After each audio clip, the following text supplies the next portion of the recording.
Welcome in the latest episode of that SEC podcast brought to you by Twisted Tea and MyBookie. I'm your host, Michael Bratton. I go by SEC Mike on Twitter. And no cousin Shane on this episode, but you already know why. Because this is Stephen Lassan Tuesday, senior editor over at Athlon Sports, going to be joining us here to recap the week that was in the SEC, preview the big week ahead, as well as the other biggest news items and topics around the SEC. So we'll get to that in just a minute. But, hey, I don't know if y'all have seen the news. Many of you upset, mad as hell that we're counting Texas and Oklahoma as SEC and putting them in the polls and power rankings and opening lines and all that. We got a hell of a game here. Texas, Oklahoma, the last edition as Big 12 members this Saturday. And who else is going to be there? None other than Greg Sankey. So, hey, they call him the most powerful man in college athletics, clearly one of the sharpest minds in all of college sports. He's embracing Texas and Oklahoma. I'm waiting for the rest of you to get on board. So that was a little vindication, I thought, that old Sankey's going to be at the big game there, the final one, unless they meet as Big 12 championship game, I guess. But final game before they jump into the SEC, Texas and Oklahoma. I just thought that was great. And speaking of the SEC, so they have announced the kickoff times. I know we're in week 6 right now, but the week 7 kickoff times for October 14th were announced here on Monday. So I want to get to those real quick. Georgia at Vanderbilt, noon Eastern. CBS doubleheader here. Georgia at Vanderbilt. God, they're going to get every Georgia game they can this weekend. I guess that comes with being two-time national champion. Arkansas at Alabama, also noon Eastern, 11 Central on ESPN, nationally televised right after game day. Texas A&M at Tennessee, CBS game of the week, 3:30 Eastern, 2:30 Central. That's going to be one hell of a showdown, particularly if A&M does their part and beats Alabama at home. It's going to set up a colossal game there. A&M at Tennessee, again, CBS game on October 14th. Florida at South Carolina, 3:30 on SEC Network. This has already been announced as a sellout. Williams-Brice Stadium there. South Carolina fans rowdy and ready for the Gators. Mizzou at Kentucky. Big-time showdown. Many wouldn't have suspected that at the beginning of the season. That's been announced 7 Eastern, 6 Central. Where it's going to broadcast, that'll be determined at a later date, but it's going to ESPN or SEC Network. So Kentucky, you're getting another night game. Mizzou, you're getting a shaft. No night games for you except as a visitor. So it is what it is. And then Auburn at LSU, also 7 Eastern, 6 Central. Same deal. Going to be on ESPN or SEC Network.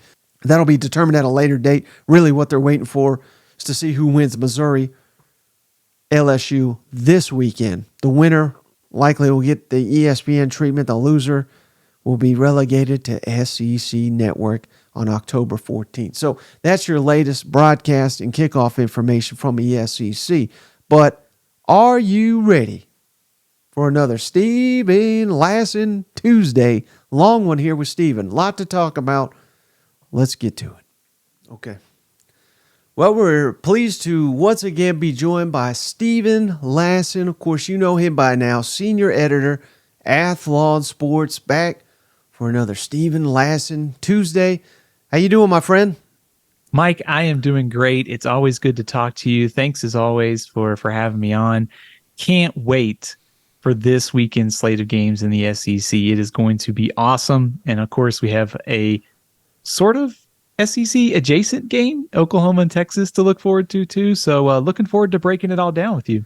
Yeah, I'm trying to come up with a name, Stephen, because we used Separation Saturday for last week, and this feels very similar, but I got to come up with another word for separation, I guess. But we'll get to that. Shakedown Saturday.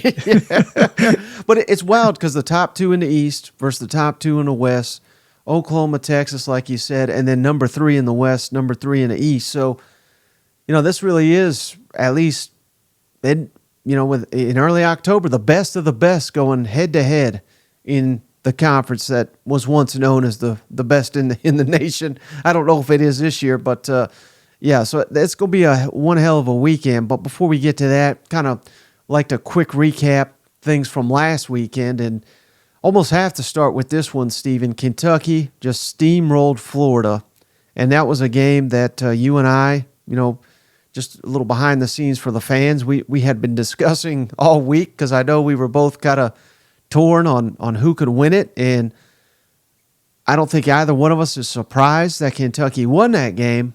But I don't know about you, Stephen, but I was stunned in which the fashion they did, jumping out to a 24-0 lead and just completely dominating Billy Napier's Florida Gators. Who would you learn more about in that game? I learned more about Kentucky in that game because of the schedule up to that point for Kentucky. We wanted to know, like, where exactly was this Kentucky team? They had kind of been all over the map through the first couple weeks of the season, but I think the performance on Saturday put together some of the things you wanted to see. I think if you're a Kentucky fan, you'd like to see Devin Leary be a little bit more accurate, maybe complete more than just a couple passes. But it was, I think, to put it mildly, it was total dominance against an SEC opponent that we wondered, well, who's second place in the East? Well, Kentucky made its statement on Saturday. The line of scrimmage, the rushing attack with Ray Davis and how dominant it was, with the way that Florida played against Tennessee a few weeks ago at the line of scrimmage, that was a statement and a dominant win for Kentucky. So I learned more about Kentucky in just a total dominant victory on Saturday. Now, this may not be a fair question because the schedule gets so ramped up for the Gators, Stephen, but let's just fast forward to early December, if we can, in our minds. Which of the two big games Florida has played, Tennessee and Kentucky, if one is a outlier, which one do you think it'll be come December? As far as Florida performance? Yeah, just talking Florida. Probably the Tennessee game. Damn it. I think. I mean, yeah. I agree, but yeah. That's just sad, Yeah, sorry, Mike. I hate to start off on a depressing note today. I think when you start looking at Florida this season, I think 3-2 is not a terrible spot to be if you're thinking about preseason expectations. I think this program was picked somewhere 6-6, 7-5, 5-7, depending on where you looked. But the road woes for Florida. I mean, they've been a completely different team. I mean, we've seen this now last season and this year. You go back to the game against Utah, the same sort of mistakes that you saw in that game kind of showed up here. I mean, trying to, stop Ray Davis with 13 defenders. I mean, what's with this trend in coaching? Like Notre Dame's trying to play with 10, Jimbo's trying to play with 12 at Texas A&M. I don't know. But now to answer your question, I think, you look at Florida's schedule setting up and you see they still have to go to South Carolina, LSU, Missouri. Can they turn around some of these road woes that they have? Because they're probably going to need to if they want to find a path to 6 victories and get to a bowl game this year. Yeah, Napier 1-7 outside the swamp. That's got to change if they're going to have any kind of decent year this year in Gainesville. How about Ole Miss, Stephen? Backs against the wall, must win, beats LSU 55-49, and I don't think this. I've seen it. People say, well, LSU's eliminated from everything now. I don't buy that quite yet, but I don't know if we can call him Lane Whiffen anymore after that one. But such a big game. Who did you learn more about here, Ole Miss or LSU? Ole Miss. We talked about this last week after the loss to Alabama and wondered sort of the same question that we had with Kentucky and Florida. Who is the favorite in the SEC West this year? And how do they all kind of stack up? And after that game against Alabama, it was almost, I said it, hey, Ole Miss wasn't ready for primetime. They went into Tuscaloosa with a vulnerable Alabama team and didn't get the job done, especially after the week of confidence that Lane Kiffin was kind of projecting. A week later, I think it says a lot about Ole Miss to get off the mat after an emotional game against Alabama, to come home and beat LSU, who I think a lot of people had started to kind of move towards in sort of the SEC West favorite. And also some of the individual performances in that game. Jackson Dart was great, over 300 yards rushing. That's the Ole Miss that we thought we would see on the ground from the start of this season. Obviously, defense was optional, but Ole Miss did exactly what they needed to do to get those stops at the end of the game. So terrific, fun to watch between two quarterbacks going at it. But I learned more about Ole Miss in a victory. How about A&M owning Arkansas like they always do, 34-22? I would assume, kind of easy assumption here, you're probably learning more about A&M and that dominant defense. 100%. It's Texas A&M. I love the way that this defensive line has played the last couple weeks against Auburn and against Arkansas. The 5- and 4-star talent that they had have started to grow up and have started to become difference makers over the last 2 weeks. Also, just was curious about how A&M would play in this game because of the Alabama look-ahead factor for this week, and they just simply took care of business. The offense kind of not necessarily bogged down, but just didn't get on track in the second half. But still, for Max Johnson to play as well as he did, kind of in his first start this season, for the defense to play as well as it did, all those are good signs for Texas A&M. That Miami loss is getting kind of further and further in the rearview mirror, and I think if for A&M, you've put together two really solid performances with the heart of SEC play coming up, and that's a good sign for Jimbo's team. How about Tennessee manhandling South Carolina 41-20? Not a surprise to me, but I saw a fair amount of people picking South Carolina, and I get it because Tennessee had one real test and they failed miserably. Who'd you learn more about in Neyland Stadium on Saturday night? Tennessee. I thought it was a good bounce back for Tennessee after what happened to Florida just a few weeks ago. Pro Football Focus charted Tennessee as having 25 quarterback hurries in that game.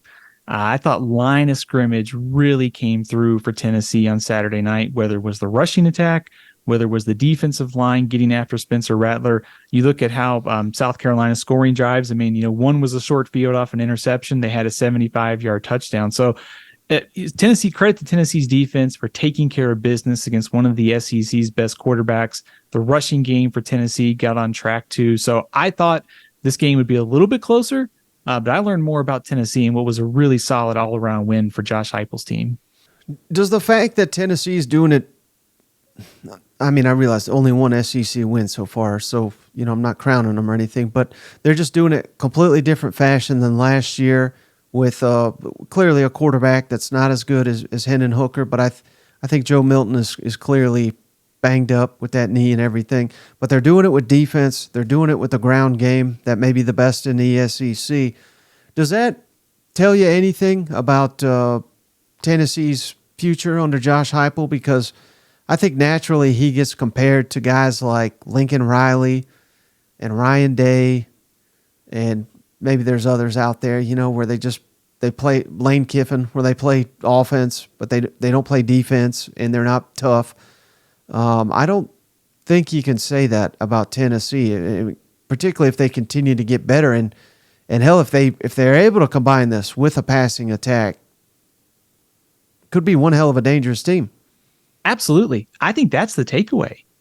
Tennessee is winning with a quarterback situation that's not as good as it was last year. Joe Milton, I don't think has been the problem for Tennessee, but he's not as good as Hendon Hooker was. I don't think there's any debate about that. And of course, I think there's still, offensive line, getting Mays back at center made a big difference. I think the receivers can continue to get better. But you think about the progression of Tennessee's defense over the last, 2 or 3 years under Josh Heupel and Tim Banks. This group has gotten better. They're getting more talent on this side of the ball. The defensive front has been active at creating havoc this season. You'd like to see those things. So I think the fact that Tennessee is winning with things that aren't quarterback driven speaks well to the future, that if the things fall into place for Milton this year or it's Nico in the future, I think you have to feel really good if you're Tennessee. And just to go back when Josh Heupel was hired, one of the questions was, could he put together a good defense? And I think we're seeing that the recruiting is there and some of the results have been there the last couple of years. So I would be pretty optimistic if I'm a Tennessee fan at this point. Yeah, and looking at South Carolina, and not just South Carolina, Stephen, but someone pointed this out to me, and I just thought it was kind of fascinating. But we got LSU with Jaden Daniels, maybe the best quarterback in the SEC. Arkansas with KJ. Many have made the argument, mainly me, that he's the best quarterback in the SEC. Spencer Rattler, I don't think it's debatable. He's been the best quarterback in the SEC this season. Now, Saturday was not his finest performance, but how unusual is it, Stephen? I mean, this is such an offensive-driven game, a quarterback game, where if you got a quarterback, you got a shot. How weird is it? And I guess some of this is the schedule, but some of it, the fact that arguably the three best quarterbacks in the SEC, hell, only one of them has a winning record right now, and he's got multiple losses, and one of the wins is against Grambling. Can you ever recall such a thing to where top end quarterbacks, and these are not horrible teams by any measure, but are I don't know. I don't know if there's a question in there in all my ramblings, but what's your thoughts on all that? It's unusual. I think normally you would sort of see some sort of cohesion around best teams and best quarterbacks. Maybe the bigger picture thing here is it's sort of a continuation of the offseason where there was a lot of debate about who the best quarterback in the SEC was. I voted KJ Jefferson this offseason. I still think he's one of the better ones in the conference. You mentioned Spencer Rattler. I don't think Saturday's loss is on him at all. I know he threw a bad pick six, but when your offensive line is playing that poor, you don't really have a consistent rushing attack. It's hard to fault the quarterback for some of those things. I think maybe the other part of this discussion is I think the kind of pool of solid quarterbacks in the league has gotten deeper since week one. You look at the ESPN QBR, Jalen Milroe's fourth in the SEC, Carson Beck, fifth or sixth. And then, you look at Brady Cook too. So I think you kind of think about where this league was in the preseason. There was questions about, can Connor Wigman take that next step? What happens at Alabama? Jackson Dart's taking a step forward. So I look at this as there's just a lot of really quality signal callers in the league this year. I love the jump that Brady Cook and Jackson Dart have made. I think Carson Beck showed some things on Saturday too. So this is a really, I think maybe there's not a top end signal caller like in the Pac-12 where you have Caleb Williams and you have a Drake May in the ACC. But this is from 1 to 14 or so. There's some really quality depth here in the league as far as quarterback talent goes. Yeah. Well, speaking of Jalen Milroe, he led Alabama to a huge win on Saturday night, beating Mississippi State 40-17. Who'd you learn more about in this one? Alabama. I think over the last 6 quarters or so, I think we kind of we're starting to figure out who Alabama is, and they are a flawed sort of version of some of the Alabama teams that we've seen over the last couple of years. They're definitely not as good as we've seen, but that's okay. They're starting to find, I think, who they are. They still have a long way to go this season. I think you've seen Milroe get a little bit more comfortable. Maybe Tommy Rees is using him a little bit better. The efficiency was there, the big plays on the ground. I think if you're Alabama, you got the defense to lean on. Now can the pieces start to fall into place offensively? Still need to see that offensive line and run game take another step forward, and that's a big question for this week's game against Tennessee. But I think Alabama started to find a little bit of its identity over the last 6 quarters. So then last but not least, the Missouri Tigers, Stephen. Now, you and I, among many, doubting Brady Cook. What's the ceiling with this Brady guy? Get his ass out of here. Well, Drake said, shut up. This is our man, and we're seeing why. He's red hot right now, 38-21. And it was not even as close as that final score indicated. Who'd you learn more on in this matchup? I learned more about Missouri, and I'll go with timing for the reason why. Think about the way the last couple games have gone for Missouri. Last second win over Kansas State. There was the trip to St. Louis to play Memphis. Then you have to go on the road and play Vanderbilt before you get the showdown to LSU. So I think simply just taking care of business and winning comfortably. Vanderbilt scored a little bit late. I never really thought Missouri was in any danger. You mentioned Brady Cook. I mean, he's second in the SEC in quarterback rating. He's high in yards per attempt, high in quarterback, QBR by ESPN. What does Brady Cook got to do to get some respect here? We've gone from doubting him to like, where's the national respect for Brady Cook? But all in all, really solid win for Missouri, considering the timing the last couple weeks of these games. Now, I'm already seeing it, Stephen, and I'm as guilty as anybody, but overreactions, we're losing games, fire everybody. Sam Pittman got to go, Zach Arnett in over his head.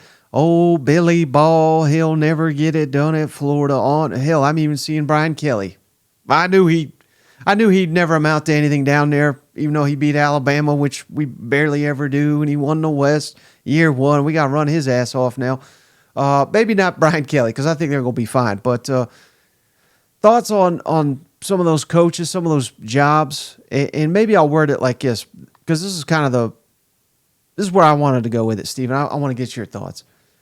I don't know where you had Arkansas in the preseason, but I took some heat for putting Arkansas fifth in the West, and nothing I've seen clearly says they're going to be much better than that. But I still think they're better than Mississippi State. I think they're better than Auburn, even though Auburn had a hell of a game. But hell, Arkansas had a hell of a game against LSU. It don't matter. You lose. So, I mean, they're basically on par with what I thought they'd be this year.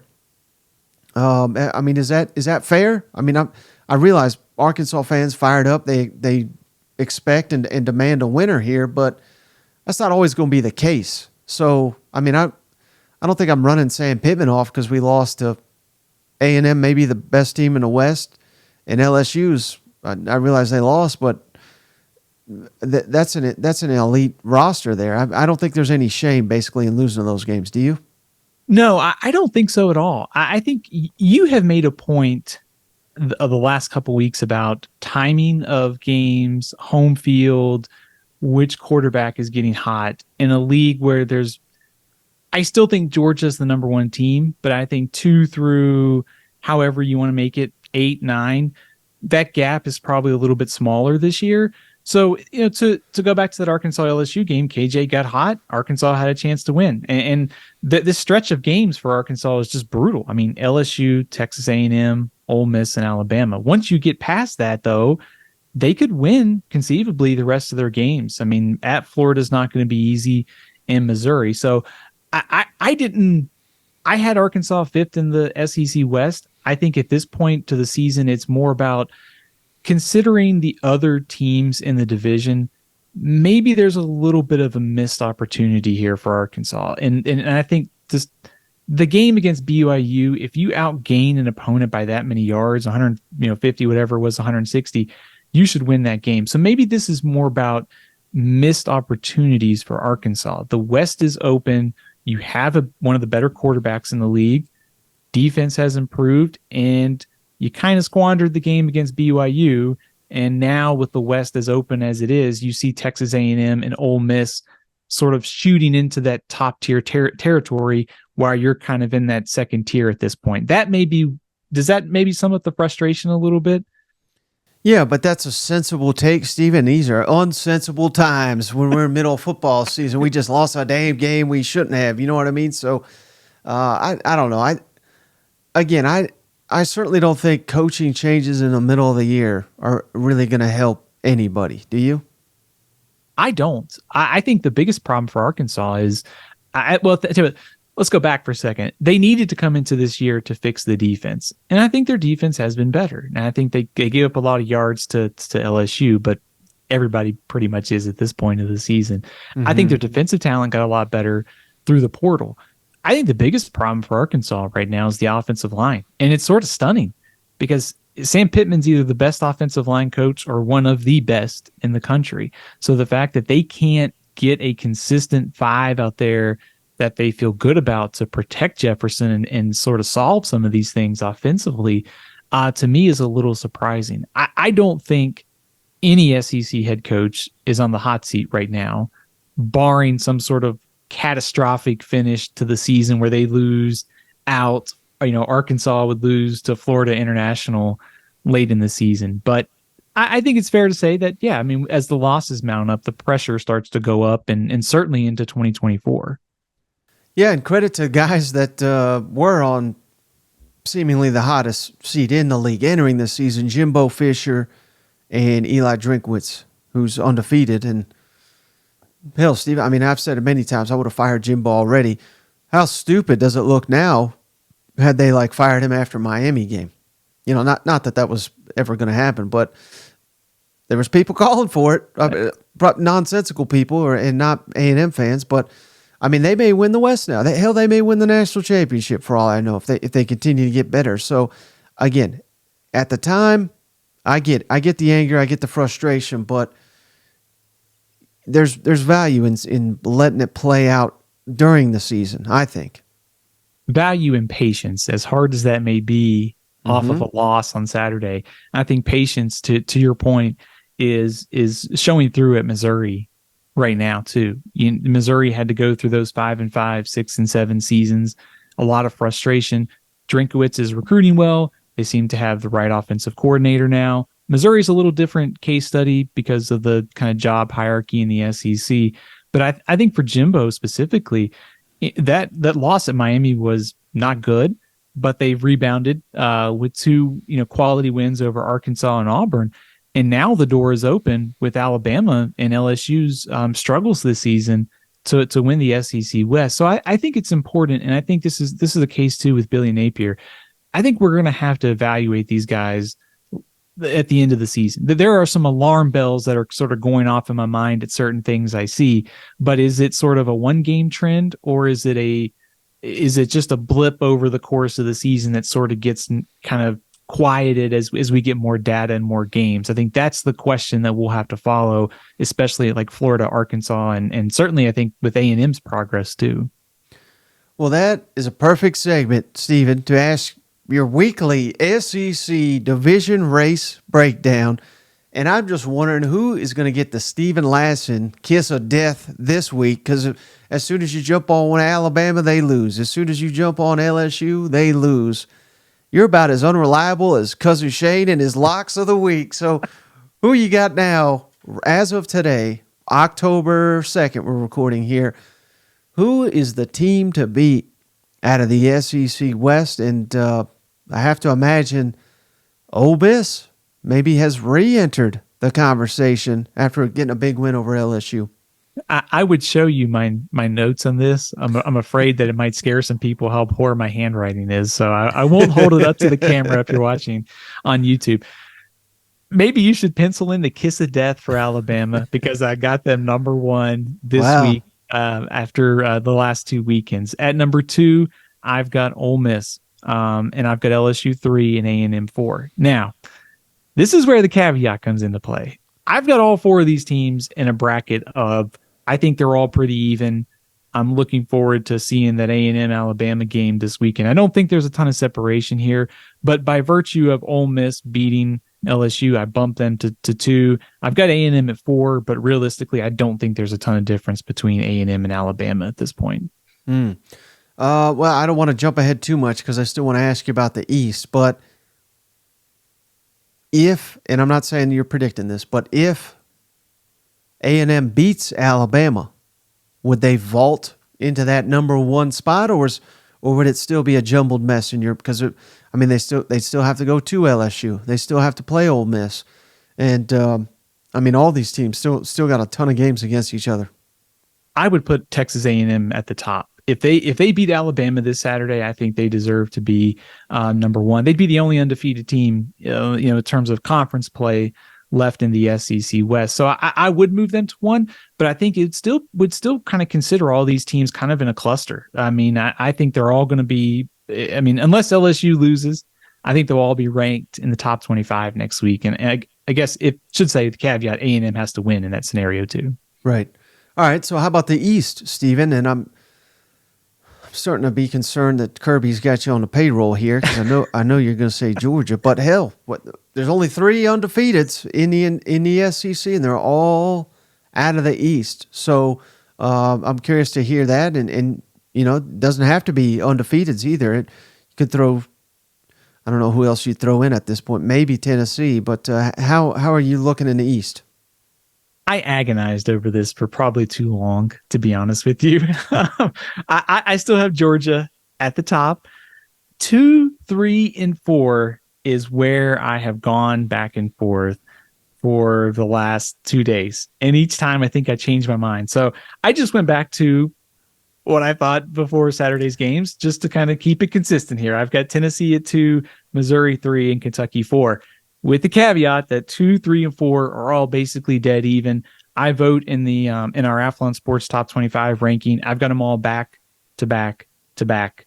So they're all right there in that 20 through 23 range, neck and neck, with Georgia kind of separated at the top. I still think Georgia, team to beat in the East, but I think the next three are separated by next to nothing. Let me throw out this complete hypothetical. And I mean, this will be tough to answer, but could you imagine a world going back to, home field, quarterbacks getting hot and all that? Could you imagine Tennessee losing to Kentucky? It's in Lexington, and losing to Missouri. It's in Columbia, and Tennessee turning around and beating Georgia in Knoxville. I mean, to me, that, again, I realize that hitting 3 in a row, that's like a parlay. It's tough to do, but that would not be like absolutely stunning to me. How about you? Not stunning at all. Based upon the way that Georgia has played against South Carolina and the way they played against Auburn, hostile road environment, Knoxville, sort of game of the year for Tennessee to try to knock off Georgia. Absolutely. That's one thing I considered when doing this. If I was projecting ahead, Kentucky gets Missouri and Tennessee at home, and they do have to play Alabama, and they've got some tough road trips to Mississippi State and South Carolina. But I think if you're Kentucky or if you're a Missouri fan, you have to be looking at this going, second place in the SEC is wide open, and maybe even more if you get some help from a Tennessee at Georgia, or if Kentucky could just simply knock off Georgia this weekend too. So I still feel like Georgia's the best team in the East and overall, but I've also think that the door is more open than maybe we projected back in August. Very disappointed in you, Stephen. You missed an opportunity to call Georgia Tennessee Super Bowl right there. But I lost Spencer, of course. But let's look ahead, Stephen, to this epic Saturday here in the SEC. And I'm going to just start with this one because it features 2 undefeated teams, but you could go many different directions here. Kentucky at Georgia. Man, a lot on the line. And I don't think it's crazy to sit here and say Kentucky can win this football game. But I think, and we are just waiting, Stephen, for Devin Leary to kind of show himself, to be the quarterback we thought he was. We both thought, if he didn't, they were going to lose to Florida. Well, he still looked average at best, and they whooped him. So maybe they don't even need him. But I think against Georgia, they sure as hell are going to need Devin Leary to play his best football, play mistake-free football, make the throws that are there. I don't think it's a given that he does that because we've seen him 5 games now in a Kentucky uniform, and he's not done it. But what's your thoughts on this epic matchup? And it's all the more intriguing. I get it. It was on the road, but Georgia struggled. Turnovers, couldn't stop the run. That's what Kentucky loves to do. So, the pieces are there for an all-time classic in Athens. Last year's game was also interesting too. I mean, it was a pretty ugly 16-6 game up in Lexington. And of course, the year before that, I thought Liam Cohen and Will Levis did some good things against a very good Georgia defense. Obviously, they lost the game. I think the storyline for me coming into this game is, can Kentucky replicate the same formula that they did last week against Florida? Can they replicate that against Georgia? Because it's going to be on the road. It's going to be against a better defense. Now, granted, Georgia just gave up a lot of rushing yards to Auburn. I think it's probably going to be a pretty miserable week of practice for Georgia and Kirby Smart trying to get this defense back on track. But I think to answer your earlier question and observation on Devin Leary, that to me is the X factor here. 9 of 20 last week. And also you look at his completion percentage, the last 2 weeks, 51% against Vanderbilt, 45 against Florida. He didn't have a ton of attempts against Florida. I just don't know that Kentucky can line up and be able to expect Ray Davis to crank out 200 plus rushing yards against this defense. So they are going to need a much better game from Devin Leary in order to win on Saturday. Yeah, and I'm trying not to totally do a disservice, Stephen, to Auburn, but I was disappointed in Georgia's offensive line too last week. And with Mims out, maybe that's something that not enough people are talking about. The outstanding tackle, he's out. He had surgery recently, and that, again, I'm not saying they're like horrible or anything. They made plays when they had to do it, but they got outrushed significantly.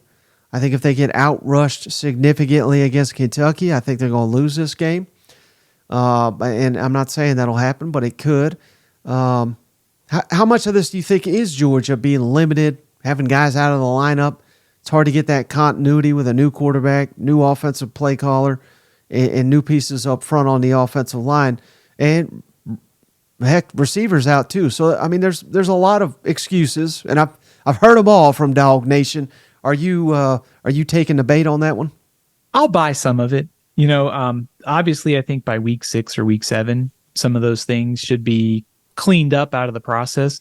But I do think if you're missing, one of the SEC's best tackles, one of the SEC's best receivers, you've had Kendall Milton who's been hurt too, like that all accounts for something, and you change quarterbacks and coordinators, it all adds up. But I think maybe the takeaway from me for Georgia is that, first of all, they've got to start better in the first quarter. I mean, the first quarters, it didn't catch up to them against Auburn because Auburn is so limited offensively. I think Kentucky is better. If they slow start here, they might be in more trouble. But also, I think on the positive side for Georgia, I thought Carson Beck kind of grew into the role that Georgia needs him to. He gained the confidence of the staff on the road, tough environment, game on the line. He made the clutch plays. I thought Edwards as well at running back made some nice runs too. Now, granted, I think Georgia would like to get a little bit more out of that group, but if the confidence that Carson Beck showed at the end of the game with some of those throws that he was making to Brock Bowers, if that continues to carry over, maybe we look at the Auburn game for Georgia as the same setup as last year against Missouri. It sparked Georgia to kind of get the gears in motion to start dominating teams, basically. So I'm curious to see if that has any carryover effect. But if Carson Beck continues to play well and Georgia stops the run, I think it's going to be hard for Kentucky to go into Athens and get the victory.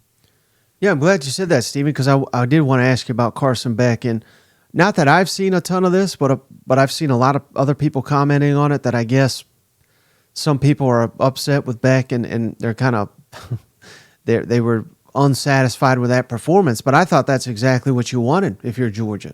You want to win the game in dominant fashion if you could, but if you couldn't, you had to find out now if Carson Beck can lead you from behind on the road.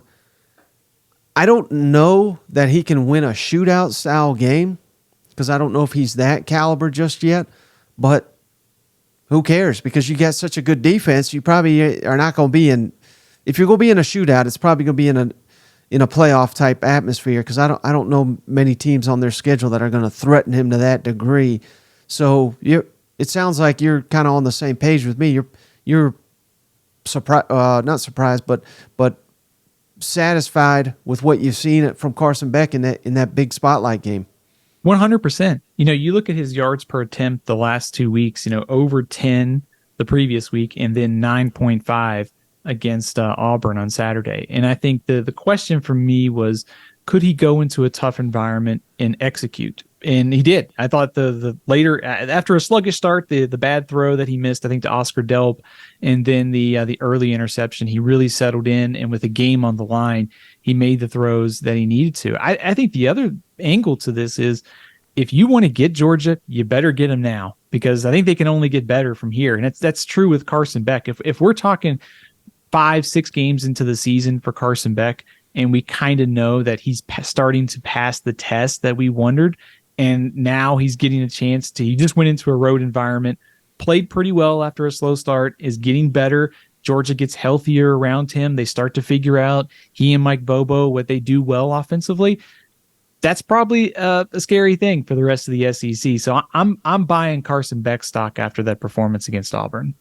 And I think Kentucky fans will hate that I'm even asking you this, Stephen, but let's just say they do lose this game because it is at number one. I mean, that's a hell of a place to come out of a win.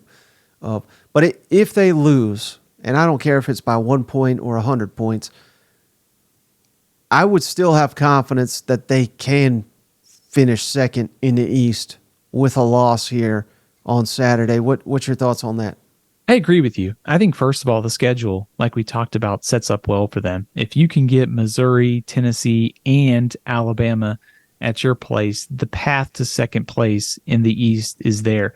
I also think Devin Leary is going to play better at some point this year. I just think, and we have to, of course, we should have assumed that they'll be at full strength at receiver for Saturday, too, after some of those guys got banged up against Florida. But I think defensively, Kentucky, one of the best in the SEC. We've seen Ray Davis and the way they were controlling the line of scrimmage. That can carry over into some of these games against Missouri and Tennessee, probably a little bit better than Georgia. But if they play well and lose on Saturday, I think you feel even better if you're Kentucky. So I thought last week's performance told us a lot. This week's performance will still tell us a lot too. But also I think regardless, I think you should still feel pretty good if you're Kentucky. Also, there's really not a ton of pressure here for Kentucky, right? I mean, it's got to be all on Georgia to win at home. So they're sort of playing with house money a little bit. We're taking a break from the show to let you guys know we're brought to you by MyBookie. Head on over to mybookie.ag today. Sign up for an account over at MyBookie with a promo code THATSEC, and they are willing to match your initial deposit up to 50%. All the way up to $1,000. So you could have up to $1,500 in your account today with mybookie.ag. The only thing that makes college football better is betting on college football. Fade Cousin Shane's picks. Go with my locks of the week. That's about as I'm 4 for 5 this year. So that I put that on MyBookie. They're willing me to victory week in, week out here on that SEC podcast. Proud to be sponsored by MyBookie. Quick and easy withdrawals when you cash out big and you win big by listening to me and fading Cousin Shane over at MyBookie. Again, that promo code, that SEC. This is the number one way for y'all to help the podcast this football season. We don't ask for much. We give you all this content for free. The least you could do, throw $50, $100 on a MyBookie account, make some money, fading our picks over at mybookie.ag today. Don't forget that promo code, that SEC. Same deal with our friends over at Prize Picks, daily fantasy sports, and they got the college football. That's why we love Prize Picks. Head on over to Prize Picks. If you sign up with a new account with the promo code SEC, they're willing to match your initial deposit up to $100, 100% deposit. So you could have $200 in your account today over at prizepicks.com. Don't forget that promo code SEC. Same promo code for our new friends, Rogue Shop, CBD, THC, Delta 9, Delta 8. They got all the deltas over at the Rogue Shop.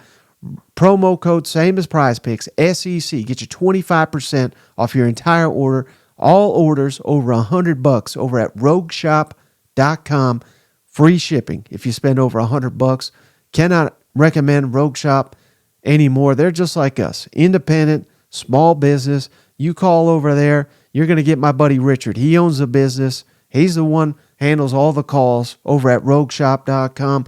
If you got chronic pain, sleep issues, anxiety, what have you, do yourself a favor. Head on over to the Rogue Shop, rogueshop.com. Check out all their information there. It's all there. It's a legitimate business. This is high quality CBD, THC, mailed in a discreet package from a veteran of the armed forces. So we cannot recommend Rogue Shop enough. And again, that promo code SEC gets you 25% off your entire order. Now, how about this big showdown out of the West, Stephen? Alabama at Texas A&M. Alabama's slight favorite going into this matchup, but I have made the case, I'm curious to know what you think, that A&M, to me, looks like the more balanced or team of all those contenders because Ole Miss doesn't have a defense. LSU doesn't have a defense. And I'm still not sure Alabama has an offense outside of Jalen Milroe heroics. So, again, that doesn't mean that A&M's the best, but I think they are the more complete team as of right now heading into this matchup. What's your thoughts on Alabama at Texas A&M? Is it fair to say the pressure in this game is on Texas A&M? Yeah, I would agree with that. I think so too. I think with where Alabama is at this point of the season, one loss, clearly more vulnerable than we're used to seeing.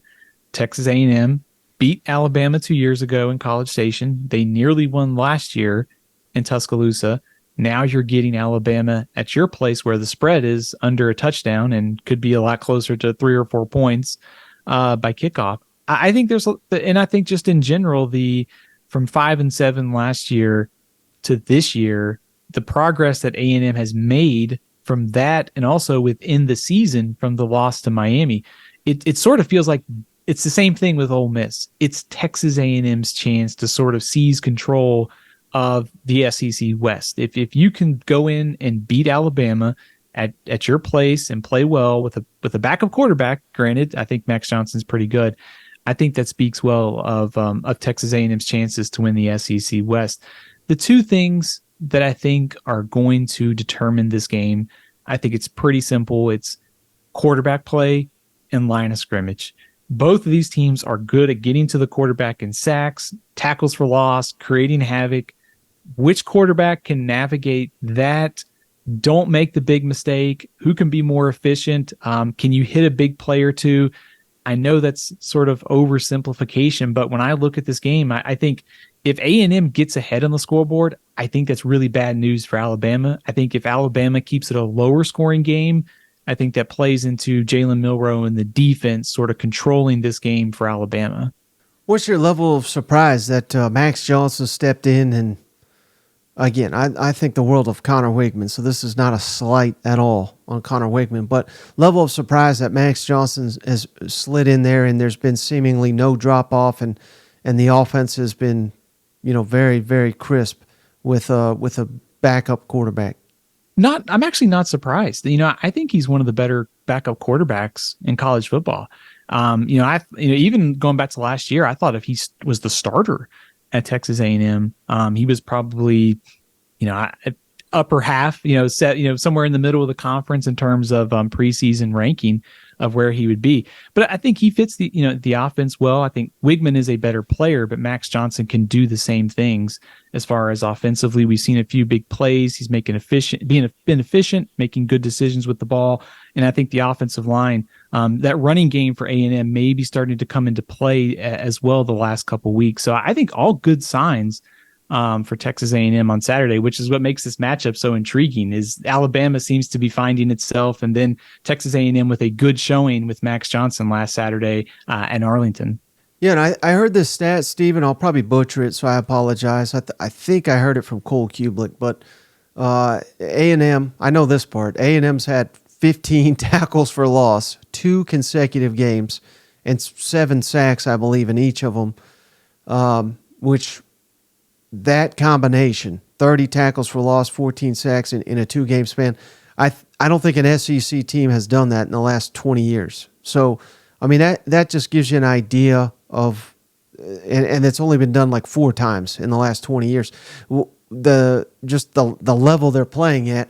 But let me ask it to you like this, Stephen, because A&M is getting after the quarterback to the level they are. I mean, obviously that's good, but in a weird way, is that what you want going up against Jalen Milroe? Because I think as soon as you start collapsing the pocket, he's gone. He's going to take off, and that makes Alabama dangerous. I mean, I would almost rather him just sit in the pocket and try to pick you apart because I don't know that he can do that. How would you attack if you're A&M and DJ Durkin trying to attack Milroe? Would you be coming after him, leaving potential rush lanes open, or do you sit back and make him beat you with his arm? It's a great question. I think the formula that you mentioned is exactly what you want if you're Texas A&M. You want to make Jalen Milroe beat you from the pocket. If he's 17 to 20 for 286 yards and 4 touchdowns from the pocket, and Alabama wins, that's you just tip your cap and say, hey, he executed better than us on that day. I think if you're A&M, that's the formula. Like, you have to turn him into a pocket passer. You can't give him the rushing lanes on the ground. You've got to make him sit there and 1, 2, 3 read and make a play. I also think too, I think you want to get him in 3rd and long situations. I think he has gotten more comfortable over the last couple of weeks, and we saw how efficient he was against Mississippi State. But Alabama's going to need more from him on Saturday to win. If Jalen Milroe is 12 of 12 for 200 yards, that means the rushing attack is there. That means his legs are an option. That means the offense is working well. So I think if I'm DJ Durkin, whatever you have to do to keep him in the pocket, and also on early downs, you want to win. You want to have a high success rate on Alabama's rushing attack and Milroe to put him in those 2nd and 7, 3rd and 8 situations.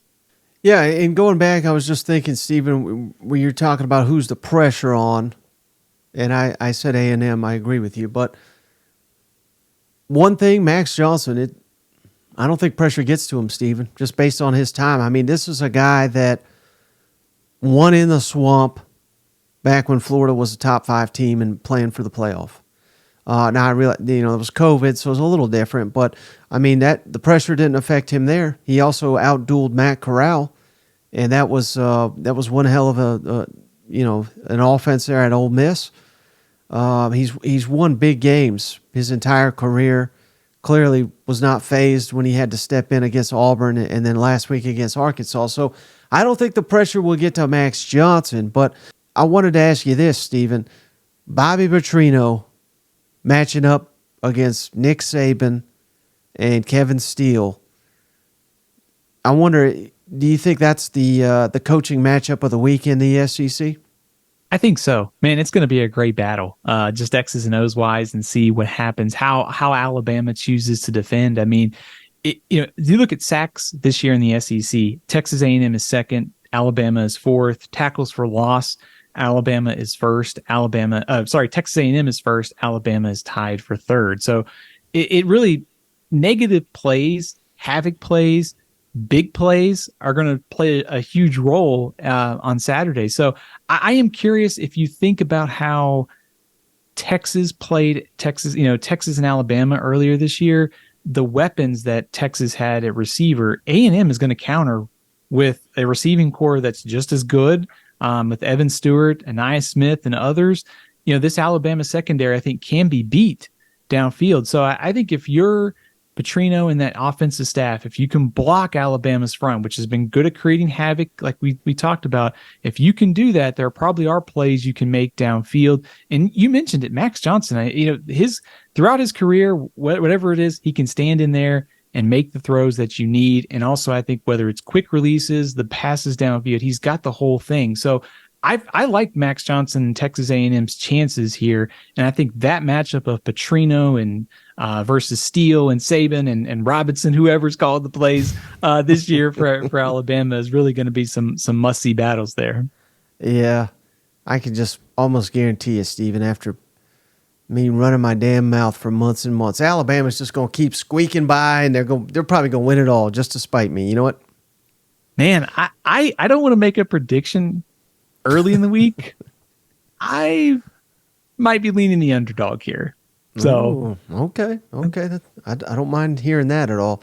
All right, how about this showdown, Stephen? LSU at Missouri. And if you would have told me, Stephen, that there's one team that didn't hold up their end of the bargain, and all of a sudden this is a huge game in the SEC, but I don't think nationally it is what could have been.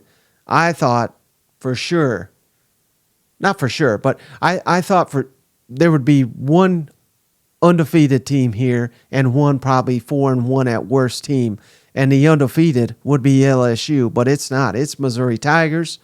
Biggest home game maybe ever, at least not ever, but in SEC, because I think, remember that year they were 1-2 Kansas, right? I mean, that was epic. Yeah. But beyond that, we're SEC show. We none of that history matters. But LSU at Missouri, a lot on the line. Missouri continues to get doubted. They ain't real. They ain't played anybody. They're going to get their asses handed to them. They're a touchdown underdog. This is crazy. Thoughts on this one, Stephen? I hate to, repeat myself, but man, I'm really looking forward to this game on Saturday because I think just the setup of LSU's defense coming into this game and how much it struggled against Brady Cook and Luther Burden. If LSU doesn't have its defensive issues figured out, they're going to be in trouble here. And I think Missouri's being undervalued based upon the early spread that you mentioned. So I think it's in general that like the storylines for me are here is Missouri sitting here at 5-0.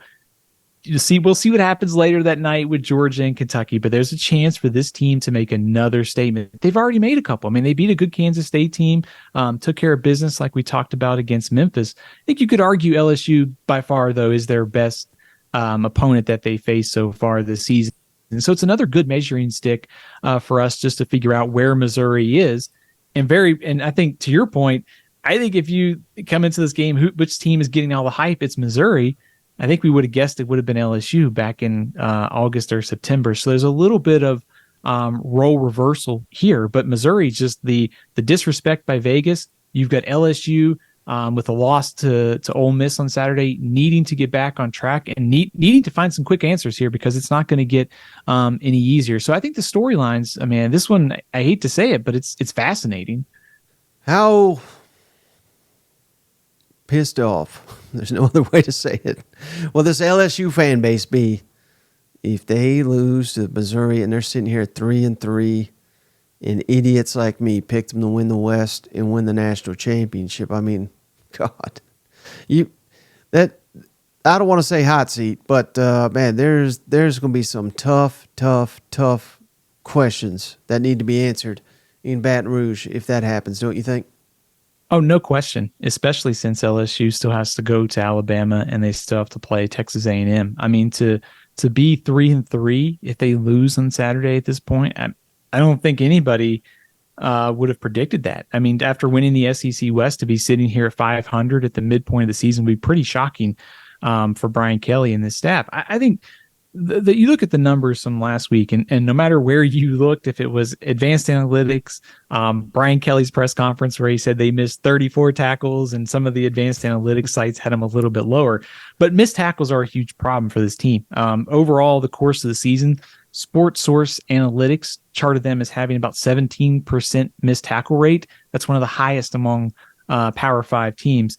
And just for a defense that has Mekhi Wingo, Harold Perkins, Mason Smith, can't be more disruptive or better at the line of scrimmage to allow 300 rushing yards to Ole Miss after Ole Miss had struggled all year. So the defensive issues to me are really puzzling for LSU. And that's sort of the theme here is now you get a Missouri offense that is rolling after the last couple weeks and a red hot quarterback. So it could be if LSU plays well, then maybe they get some of these things figured out. If they don't, these questions are only going to spiral because you still have obviously some still quality offenses left to play this year. Do you have any idea off the top of your head, Stephen, how much Madhouse makes per year? LSU fans probably think it's too much, whatever it is. $1.9 million. Yeah. It's like, oh my God. After last year, after last year, it looked like a good bargain. Yeah, it's not worked out this year though.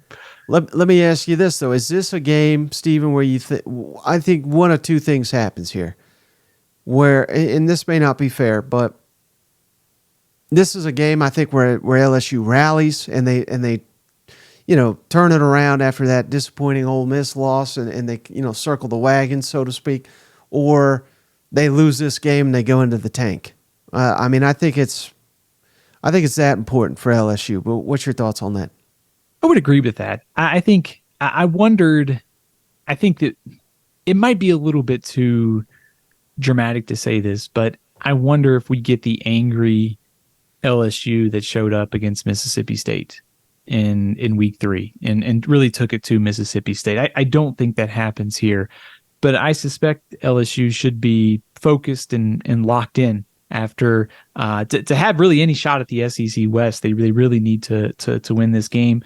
They're also going into a very tough environment too. I mean, Missouri, the home crowd. This should be a big time moment for the program. So I do, yeah, I would buy that. I would buy it sort of a circle the wagons type of moment for LSU. You can also counter with, hey, Missouri, this is your chance. This is your kind of game. This is your moment game to steal the big victory. So sort of the emotions and storyline are going to be a fun angle for Saturday.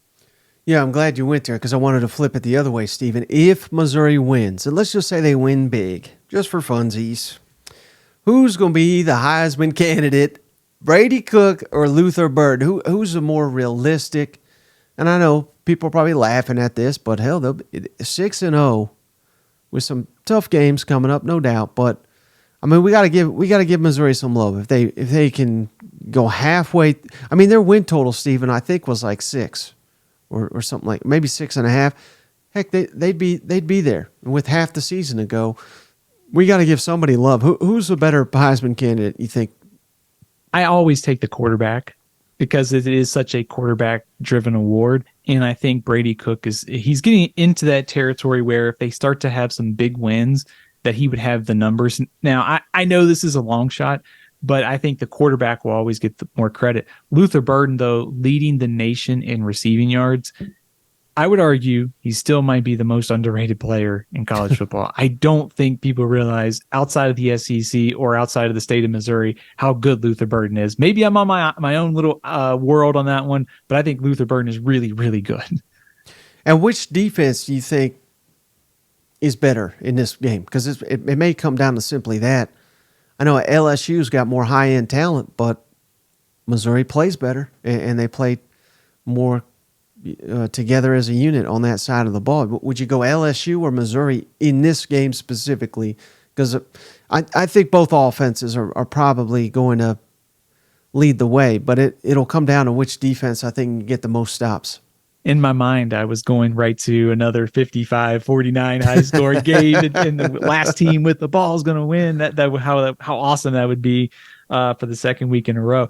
I would go Missouri. I just think that they're playing better at this point of the season. I think LSU certainly has more raw talent overall. We mentioned the 3 players that LSU has, and the sort of puzzling when you have 3 of the SEC's best defenders.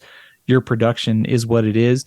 I still think LSU secondary is just a massive question mark. And some of it is just turnover in personnel year over year. Some of it could be scheme, could be injuries, could be a lot of things. But I don't know how you can solve some of those issues in just a couple of weeks. I think from who would I'd rather go to battle with, I think it's Missouri based upon the way they've played this season. Yeah, just imagine it comes down to a 64-yard field goal. There's only one man I want kicking it, and it's Harrison Mevis, of course. Hey, if your nickname is the thicker kicker and you're hitting 60-yard field goals, man. All right, I usually wait till the end, Stephen, to ask you about Oklahoma and Texas, but they're playing this weekend, and that is such a massive game. I think they should both be in the top 10, the way they've been playing.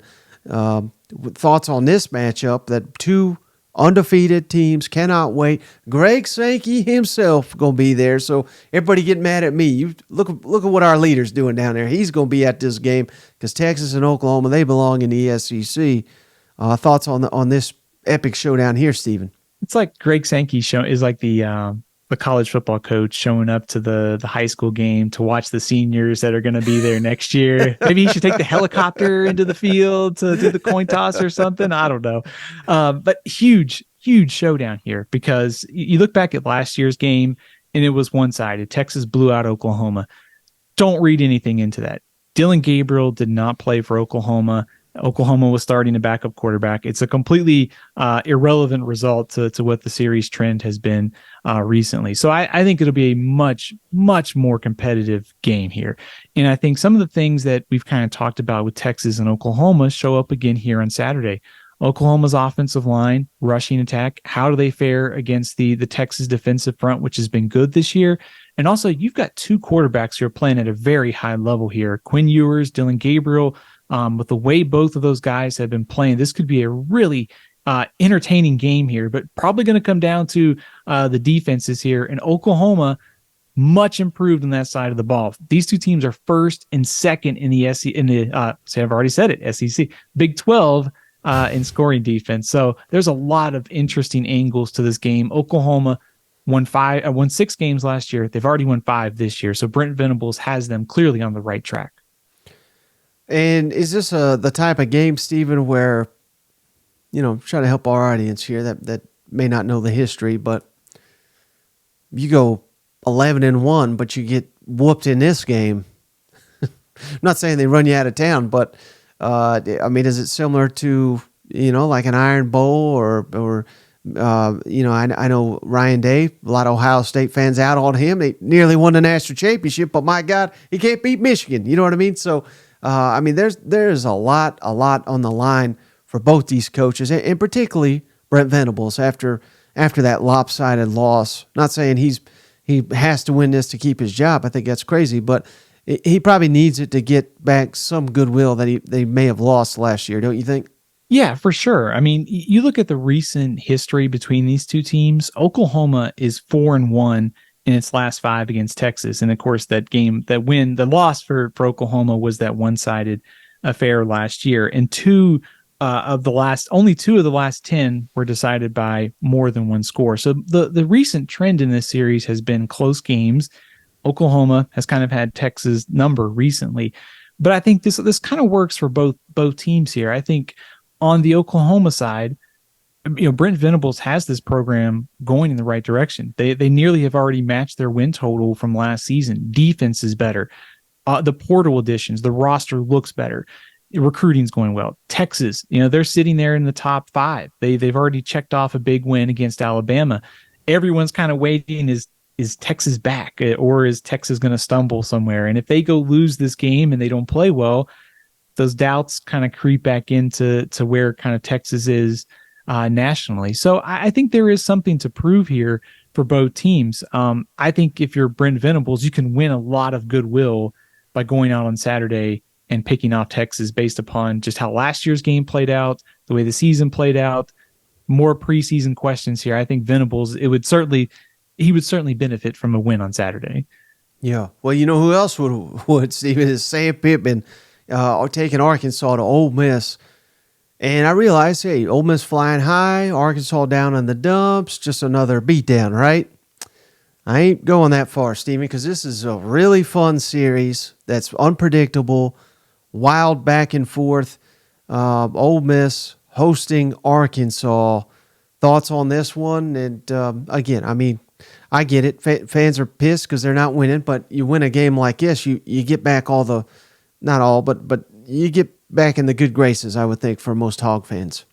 For sure. And I think to go back to our weekly conversation around storylines, here's a good one for this one. I think KJ Jefferson needs to channel his inner Deion Sanders, make it personal against a school from Mississippi, and go out there and sort of kind of carry this team into Oxford. But I think if you're Arkansas, I think you might be catching Ole Miss at the right time. This is now 2 emotional back-to-back games for Ole Miss. There was the trip to Alabama, and then, of course, the game last week against LSU where they had to expend a lot of energy for 4 quarters, offensively, defensively. So I think if you're Arkansas, your schedule has been difficult, and you have also played 2 emotional games. You're catching Ole Miss at the right time. And also, like I said, I think KJ Jefferson here, the ultimate equalizer for Arkansas. If he can have a huge game on Saturday against an Ole Miss defense that's struggling, I think Arkansas has got a chance to go into Oxford and make this one interesting. Yeah, and we just saw Arkansas, go up and down the field on LSU. And, Ole Miss defense is basically the same caliber without the elite talent. So, yeah, I think there's hope. On the flip side, there's a lot of momentum to be gained from the lessons learned. They finally got Junkins going in last week in Oxford. And if they, that's been the missing piece to the whole thing for Ole Miss. They've not been able to run the ball. They got back to that last week. Made some slight adjustments, ran a lot more out of the pistol formation, and that seemed to cure a lot of ails. But, how dangerous now is Ole Miss with a rushing attack, with Priest scoring healthy, Trey Harris back in the lineup? I think Franklin played as well. How dangerous is Ole Miss with all these weapons back? Yeah, that's a great point. I think that has been the missing piece for Ole Miss. I mean, we go back to the game against Alabama. The offense was just too one-dimensional. It was too one-dimensional against Tulane. It caught up to them against Alabama. But had they had this kind of offense with that Quinshot Judkins, we might be talking about a totally different game in Tuscaloosa. So I think, yeah, I mean, Judkins he's either first or second, the best running back in the SEC in the preseason rankings, depending on who you looked with he and Rocket Sanders. So I think just getting him back on track, and also, the receiving core is now deeper. If you can get Trey Harris going like they had in the opener, like they had on Saturday, Prescorn getting more involved at tight ends, Zakari Franklin could get more involved. All of a sudden, Ole Miss has got a pretty deep collection of weapons offensively. And also, I think on our sort of coaching storylines, if you're Lane Kiffin, you just picked up the big win against LSU. You don't want to lose that goodwill by turning in a total clunker here against Arkansas. Right. And one final thing I've got on this matchup, Stephen, Arkansas, it's not like they got the greatest defense in the world. I'm not trying to make that case. They don't have the high-end talent like LSU, but what they do have is a defense that's been very opportunistic, forcing a lot of turnover. I believe they lead the SEC. I could be mistaken, but I think they lead the SEC in turnovers forced. They had a pick six last week. I mean, they've been doing their part. And Jackson Dart, I mean, he's playing the best football he's ever played. But the one thing you can say about him that's kind of negative, he's been known to force the issue. Turnovers are an issue, or at least they have been. I mean, that's a recipe right there, too, I think, to keep Arkansas in this game. And this could be an opponent that they can take advantage of, I would think. Yeah, you're right about that. First of all, Arkansas leads the SEC in turnovers forced with 11 coming into this game. And I think Arkansas is good. That's the kind of breaks they're going to need on Saturday. I think just on paper, Ole Miss at home, the offense is rolling. They should win this game. And I think if you're Arkansas, you can counter. We're good at taking the ball away. Maybe we can get a couple takeaways.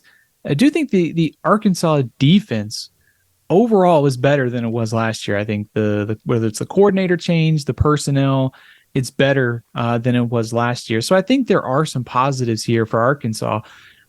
On the other side of the ball, I think there is something that we should pay attention to on Saturday, and that's the offensive line. I mean, we saw the 7 sacks against Texas A&M. Also 1.1 yards per carry. I know the sacks sort of played into that. But now Rocket Sanders, another week, Arkansas may make some changes along the offensive line. Does anything spark this line of scrimmage here for Arkansas? We saw the changes that Ole Miss made last week to spark the run game. Can Arkansas do anything to kind of have a similar effect to something I'm going to be watching? Mm-hmm. All right, how about this one, Stephen? I'm dubbing it the Billy Better Win Bowl. Vanderbilt at Florida. Gators big favorite. Of course, they lost to Vanderbilt last season. That's the primary reason I'm saying Billy better win it. Thoughts on this? I mean, there's no chance Florida lays an egg here, is there? I think they win this game. Yeah. I think if Florida's at home, first of all, so that's a positive. They win all the time down there. Right. It's not in Nashville this time like last year. But I think very broadly, like this is a must-win game if you're Florida. You cannot lose to Vanderbilt for the second year in a row. I don't say this to disrespect Vanderbilt any, but you look at the series that Florida and Vanderbilt totally dominated by Florida, and then last year's disaster popped up. So just the series, the talent, where they are in sort of the program rebuild, you've got to have this one if you're Florida, and you got to have it, I think, if you want to find a path to 6 wins. So I think if you're Florida, the kind of the theme ought to be, we got to get back on track. We got to get last week's game out of our system. We've got to get the run game going. We've got to be better at the line of scrimmage. Vanderbilt does not run the ball well, so that should bode well for Florida. Need a solid performance by Graham Mertz too to build some confidence for the South Carolina road trip coming up, Georgia and Arkansas as well. So this, Florida has been hard to figure out because they didn't play well against Utah. They took care of business against McNeese. They beat Tennessee. They didn't play all that well against Charlotte. They definitely didn't play well against Kentucky. your guess is as good as mine what team shows up for Florida, but they should win this game, and it is a must-win situation. What would be the level of concern if they have another Charlotte type performance to where, hell, even if they win, but I don't know, 10 points, 14, whatever, but they're sloppy and making mistakes and they're going through the motions, so to speak. How big of a red flag will that be in your mind? Very big. I think let's look at their schedule coming up the rest of the way. After Vanderbilt, they go to South Carolina, Georgia, Arkansas, at LSU, at Missouri, and Florida State. None of those are guaranteed victories in there. So if they don't play well here, you start to wonder, well, how many of those are going to be wins down the stretch? I'm not saying they're going to lose out the rest of the year, but I would be concerned if they don't play well against a Vanderbilt team that has lost 4 straight, has potentially a backup quarterback starting, and has been sort of unable to hold up at the line of scrimmage all year. And if you're Florida, that's where you want to build your team. And if you struggle, that's a huge red flag. Yeah, and to cap at run, Stephen, South Carolina, 2 weeks to prepare because they're off this week. A little bit of a revenge factor, so they are not going to make it easy. And it's already been announced to sell out for the South Carolina Gamecocks in Williams-Brice Stadium. So it's going to be a wild environment. So another Super Bowl? Oh, no. All right, last one, Stephen. Western Michigan at Mississippi State. Mississippi State, huge favorite. I don't know. I know nothing about Western Michigan. I mean, they must be awful. If Mississippi State struggles here, I would be very, very concerned. Western Michigan is in the 100s in most 133 rankings coming into this week. In fact, ESPN has them at number 126 in their ESPN SP Plus rankings. Lance Taylor, first-year coach. He was actually a graduate assistant at Alabama some time ago. He sort of bounced around. It's his first year. A lot of question marks with this team. They came into the year with just 2 returning starters on defense, and it showed. They're giving up over 30 points a game. So this could be a good game for Will Rogers and this offense to get back on track. If you want to kind of gauge this Western Michigan team, they have been blown out by Syracuse and Iowa. Iowa put up a lot of points against Western Michigan. If Mississippi State doesn't get over 40 here, barring some sort of like weather disaster, I would be very, very worried. They should take care of business on Saturday. Yeah. I feel bad for Will Rogers because he just looks so uncomfortable, so disjointed in that offense. Outside of that South Carolina, I mean, he threw for 1,000 in one game. He may not throw for 1,000 the rest of the season the way they're playing. Isn't it a fair criticism of Zach Arnett to sort of wonder what the balance is between the now and winning over the next 5 years? Because you have a very senior laden team, and you have a quarterback in Will Rogers who is steeped in this air raid offense. And to change everything at this point with your veteran roster, am I being too critical, I guess, or is that an appropriate criticism considering where Mississippi State is this season? No, I think that's the $1 million question right now in Starkville. You know, the moves that were made, why, and I don't know. It's clearly is not looking good. But again, I mean, they lose to Alabama every year. I don't care who the coach is. They typically lose to LSU unless it's Mike Leach or Dan Mullen. You know, Dak Prescott, yeah, trick up his sleeve. So again, I'm not hitting the panic button, but I may be hovering over it if I'm a Mississippi State fan because, you know, I've heard from some people they thought Zach Arnett was in over his head day one. I'm not ready to quite go that far, but, you know, because some of the hires, I liked him, and he seems to understand what he's doing in recruiting and NIL. But at the same time, I think the thing that disturbs me the most, Stephen, is he's been there the entire time under Leach, and Leach, you know, let him be kind of like a CEO of the head coach of the defense, so to speak. Let him, you know, lead the charge on recruiting. And I'm looking around. I'm not seeing the athletes that they typically have on that side of the ball. And I don't think that's on Mike Leach. I think that's on Zach Arnett. So I don't know how you fix that, but it's a real issue, and it's evident in SEC play. I owe you an apology because last week you were talking about athletes on defense, and here I am as I flip over to the Alabama Mississippi State game, and there goes Jalen Milroe for a 50-yard touchdown. And there's Mike is right. So I owe you an apology. You called that one. I think let's just assume Mississippi State wins on Saturday, they'd be 3-3 going into the open date. They were an underdog against South Carolina. They lost to LSU and they lost to Alabama. So 3-3 is probably where I would have put them in the preseason.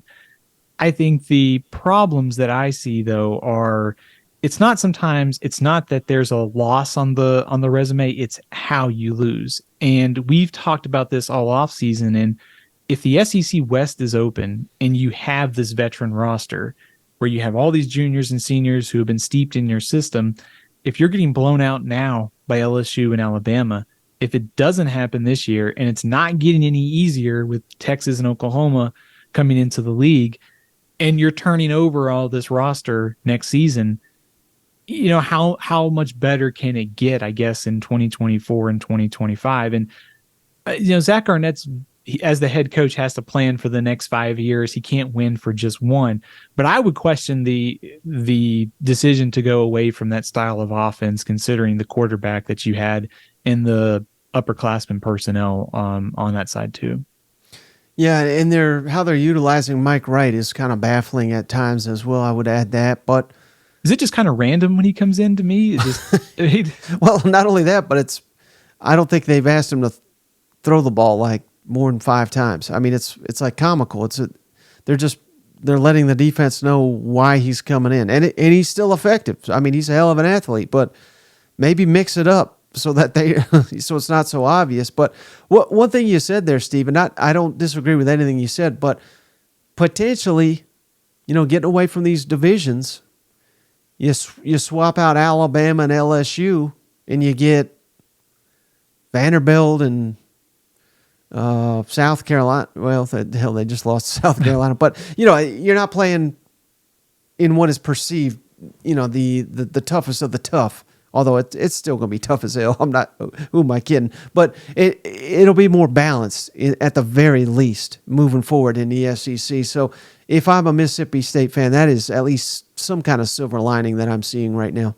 Yeah, for sure. I think that is, if I'm any team in the West, like let's say Ole Miss or Mississippi State or Arkansas, I think the path to getting to the conference championship game gets a little bit more open. If you're just taking the 2 best teams, you're not kind of pigeonholed into the East and West. You can, if the schedule breaks right with a veteran roster, one of these teams could find their way into the conference championship game. So it is going to get harder, but in some respects, I think the path to the conference championship game gets a little easier, albeit, like you said, the schedules for all these teams in 2024 are just insanely difficult. Yep. All right, Stephen, so I really appreciate you stopping by.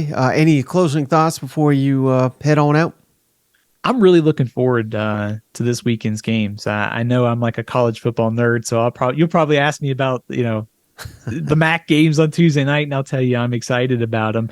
But I think we're starting to. I love this point of the season because we're starting to get deeper into conference play, and we're sort of filtering out any kind of preseason things, any kind of buzz, noise from the first 4 weeks of the season. We're really starting to get into the heart of conference play.